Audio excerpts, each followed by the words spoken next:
அதான் அது பெருமையா என் மனைவி கிட்ட சொன்னேன். அண்ணன் வந்தாருன்னா ஒரு தேநீர் கொடுத்து விடுன்னு, இல்ல வெயில் நேரத்தை வருவாங்க நான் மோர் கொடுத்து அனுப்புறேங்கன்னு சொல்லியிருக்குது. எங்களுக்கு ஒரு கோரிக்கை தான், எரியிற செருப்பு 7, 8 அந்த அளவுல இருக்கணும், கொஞ்சம் புதுசா இருக்கணும். முட்டையை நாட்டுக்கோழி முட்டையா எரிங்க, அது அப்படியே இருந்தா கூட உடஞ்சு போயிடும். கொஞ்சம் ஆம்பளட்டா போட்டு வீசுங்க. அது கொஞ்சம் கூடுதலா வெங்காயம், தூக்கலா வெங்காயம் உங்களுக்கு ரொம்ப பிடிக்கும்ல, வெங்காயம் போட்டு கொஞ்சம் பச்சை மிளகா போட்டு முடிஞ்சா மிளகுத்தூள் கொஞ்சம் போட்டு வீசிடு. பெரியாரு பேசினாரு, பெரியாரு சாதி ஒழிப்பு பேசினாரு, பெரியாரும் பெண்ணியம் பேசினாருன்னா பேசாம போயிருப்பான். பெரியார் தான் அப்படிங்கும் போது நீ என்ன சமூக சீர்திருத்தம் பண்ணிட்டவள்? பெரியாருக்கு கொள்கை இருந்தா இப்ப நான் கேட்கறதுக்கு பதில் சொல்ல. பெரியாரை பேசுறவங்களுக்கு தான் இந்த பதில பேசுறேன். நீங்க என்ன பேசுறீங்க? இப்ப நீங்க பெரியார் இல்ல, பெரியாரை எடுத்துக்கிட்டே வர நீ வர்றவே எனக்கு பதில் சொல்லு.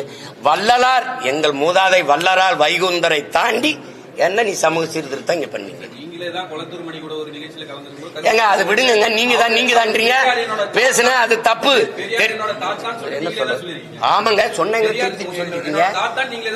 ஆமா இப்ப என்ன செய்யலாம்? சொன்னேன் அது தாத்தா இல்ல, இப்ப பேத்தாவா இருக்கு. என்ன பண்ணலாம்? நீங்க கேக்குறீங்க அன்னைக்கு தெளிவு இல்ல, அன்னைக்கு படிக்கல, இன்னைக்கு தெளிவு வந்துருச்சு எதுக்குறேன். இதுதான் கண்ணதாசன் சொல்றாரு. நான் வந்ததிலிருந்து சரியா தானே போறேன்.